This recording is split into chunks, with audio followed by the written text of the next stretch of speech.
In this video, I show a few tips and tricks on a 7.5 ring gear differential in a 2001 GMC. I think that was the year, not 100% sure. There's a lot of little good information in this video. If you're doing one, I would suggest just watching this. It's not real detailed, but it's kind of enjoyable.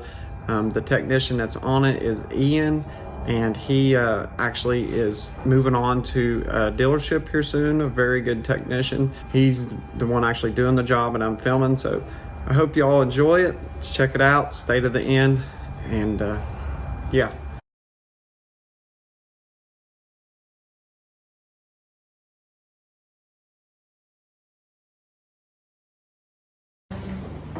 That hold this in place. We got an issue here with this axle. Once we got it out, it's not supposed to have this groove in it here. That's where the bearing was riding on it in the axle housing. That's an issue. It really needs an axle.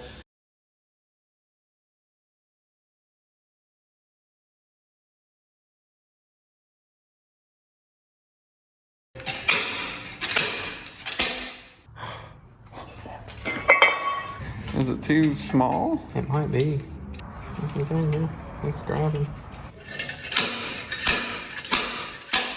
All right, what are we doing here, Ian? We're about to put this pinion in and check, after tightening the nut down, our preload. The pinion is sitting in there right now, and then we're gonna put this U-joint in here and torque it down. Well, not torque it, but hit it with an impact until we get the correct preload.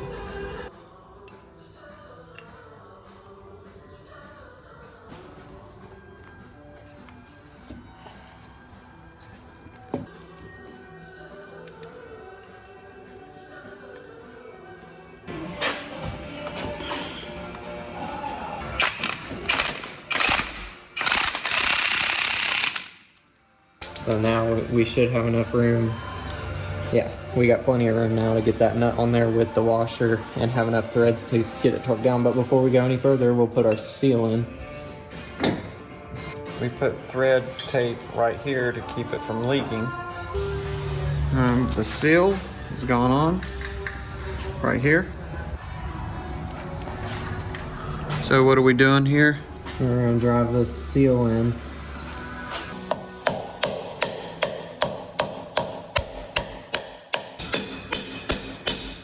I think we're all good there. Awesome. Okay. Look at that. Perfect.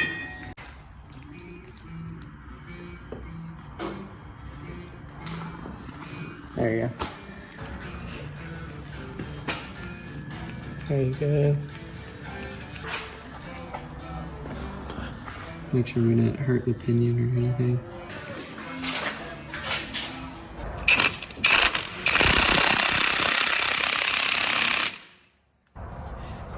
All right. You've passed the point of no return.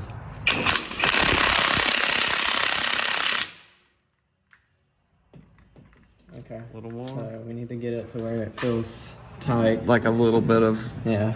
So what's the method here? Explain it to the viewers. So you can hear it wobbling around in there. We need to hit it with the impact ever so slightly each time until we feel it start to get no play in it and a little bit more resistance. That's just way too much. And then once we get that resistance, we're gonna check with a 1/4 inch-pound split beam torque wrench and see how much preload we have on it.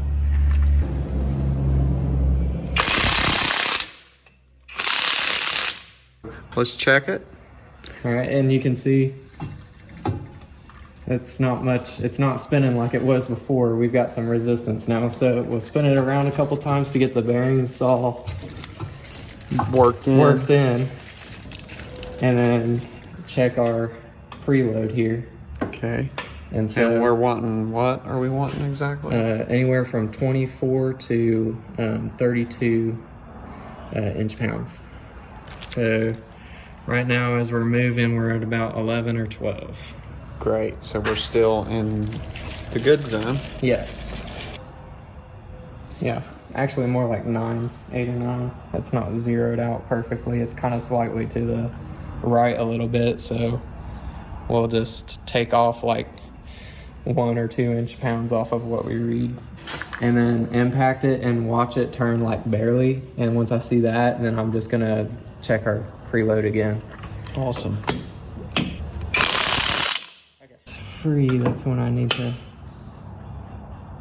Oh, we're right at like 30. Okay, so like you'll see it go way past our tolerance to break free and start moving. You're trying to read the number when it's moving, not when it breaks free. Got it. So we're probably got like 2 inch-pounds from the start right here, because this is kind of off. So while it's moving, we're reading about like 31, 32 possibly. So we're probably like right at 29, 30. So we're right at the maximum tolerance for preload on this thing. Are you putting the diff back together now? Yes, sir. What are you doing right now? I'm getting the side shims in place for the side bearings, and then I'll be checking the backlash on it. What determines the backlash? So the backlash right here for these shims is determining how close or far away the ring gear is to the pinion gear in the back, and backlash is measuring how much play you have between the teeth of the ring gear, and we'll measure that. I'm setting this dial indicator to measure our backlash. Okay. So when you move it up and down, it should give us our lash. Yeah, which that's too tight. Okay. What would you do next? Possibly shim it more this way to get the ring gear a little bit further from the pinion. But I just want to check in 3 other spots around this ring gear to see what our backlash looks like. Cool. What are you doing here, Ian? Well, you can see on the board we have our left shim is 234 thousandths. And our right shim is 240 thousandths. Okay. And with those shims inside the differential right now, the backlash is too tight. It's about 1/1000th of backlash. So how do you fix that?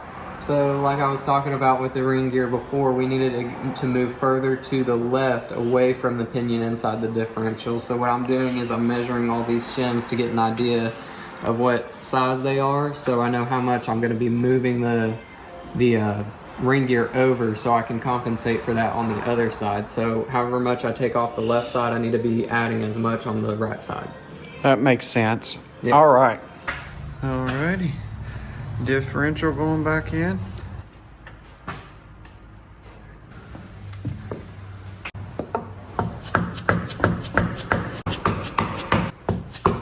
So I've got it zeroed out right now where it's at, and you want to read it at a perpendicular angle to the teeth, and you can see where our backlash is.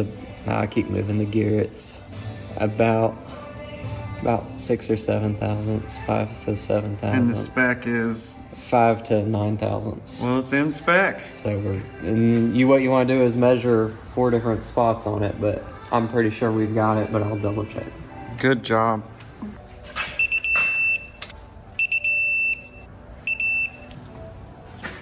Oh my gosh. Look how pretty. Beautiful new gears.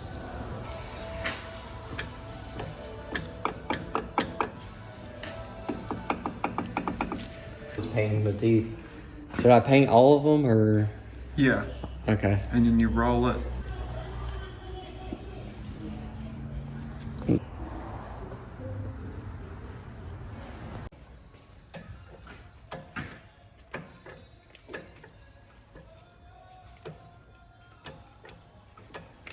What do you think? Well, I hope you really liked that differential video. Didn't have an ending to it. We got really busy. I got sidetracked, but hopefully there's some information in there that may help you out. I appreciate y'all watching. Hope you enjoyed it. Catch you on the next one.